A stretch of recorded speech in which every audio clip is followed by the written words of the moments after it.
Welcome to Solutions for the World. Here we don't focus on the grift and constantly complain about the world's problems to keep you in a constant state of anxiety, but instead guide you on the current realistic ways to solve issues that harm the world we live in. This discussion takes us to a concern that many elitists have, and may be one of the primary reasons for the negative results of their actions today, and that has to do with global population.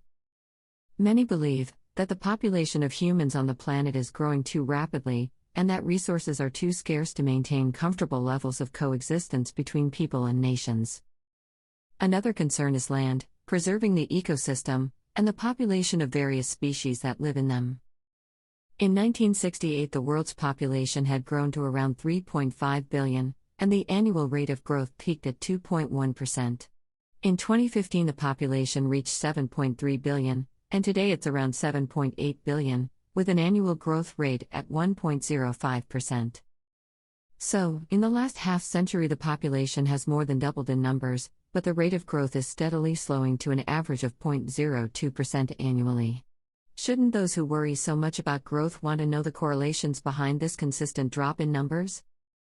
So, what is the correlation? What we found out is a universal answer to the primary cause of this. But first let's go over some minor reasons population is slowing down, and what numbers could the planet really handle? To give you a visual idea of things. When it comes to living space at the current population we have now, everyone on the planet could live in Alaska comfortably, if the entire state was as dense as New York City, and would still actually have way more space than New York if you fill in the gaps. Look at the numbers. 6.9 billion could fit in Texas, Alaska is 2.5 times bigger, and the current population is 7.8 billion. Notice this model does not consider actual living that includes farmland and food production, industrial space, and energy. But if those variables are improved, it could be more realistic. The minor reasons why the population rate is slowing is because of modern-day population controls that include laws like China's one-child policy, which has currently been repealed and is not recommended because of its draconian mandates that forces society to comply. Then you also have birth control policies, such as abortions, and many different options when it comes to birth control to avoid abortion, which most people want to avoid because of its complicated issues with ethics. The most convincing form of birth control we recommend is an IUD. There are a couple different IUDs to access, one that releases a birth control formula in the body periodically, and the other that simply uses the metal copper. The copper IUD is the preferred one if you're not allergic to copper, because you don't have to interfere with your body's natural cycle, and its longevity lasts a decade. Improving this technology and making it easier to access globally will further slow the rate of growth. This method, as well as others, should be an optional way to avoid reproduction, and are part of the variables that are slowing down the world's rate of population. Now for the main reason the numbers are slowing down, was presented by Hans Rosling in a TED Talk presentation on the issue of religion and babies, and this is what he had to say. Children should survive, children shouldn't be needed for work, women should get education and join the labor force, and family planning should be accessible. Now, look again at this. The average number of children in the world is like in Colombia, it's 2.4 today. There are countries up here which are very poor, and that's where family planning, better child survival is needed. I strongly recommend Melinda Gates' last TED Talk. And here down, there are many countries which are less than 2 children per woman. So when I go back now to give you the answer of the quiz, it's 2. We have reached peak child. The number of children is not growing any longer in the world. We are still debating peak oil, but we have definitely reached peak child. And the world population will stop growing. The United Nations Population Division has said they will stop growing at 10 billion. But why do they grow if the number of children doesn't grow? Well, I will show you here. I will use these card boxes in which your notebooks came. They are quite useful for educational purposes. Each card box is 1 billion people. And there are 2 billion children in the world. There are 2 billion young people between 15 and 30. These are rounded numbers. Then there is 1 billion between 30 and 45, almost 1 between 45 and 60, and then it's my box. This is me, 60 plus. Yeah? We are here on top.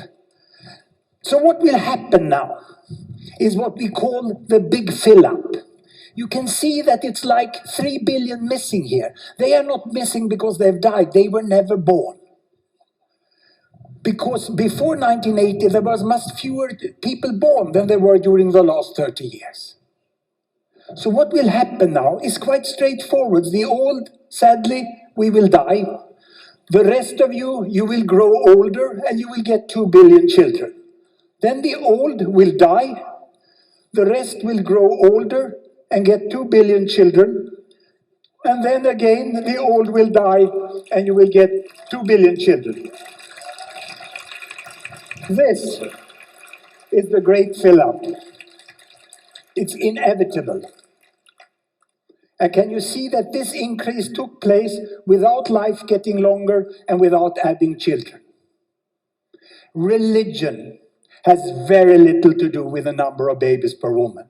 All the religions in the world are fully capable to maintain their values and adapt to this new world.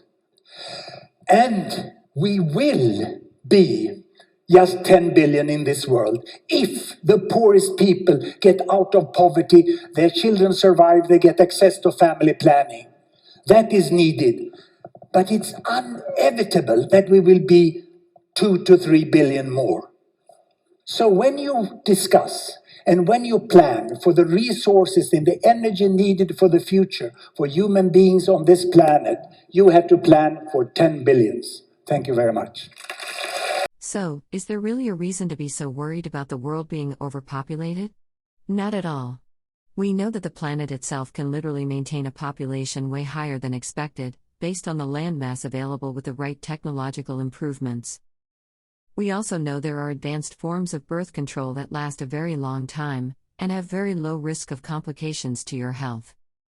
And lastly, we know that raising the living standards, and improving the lives of the people and their environment on this planet, is the primary way to have a natural sustained population growth, and that there is no need for any projects and programs that involve depopulation efforts. So in a nutshell, the more advanced society gets, the more sustainable the masses are. This is the solution for the entire world. Problem solved. Thanks for watching and please subscribe.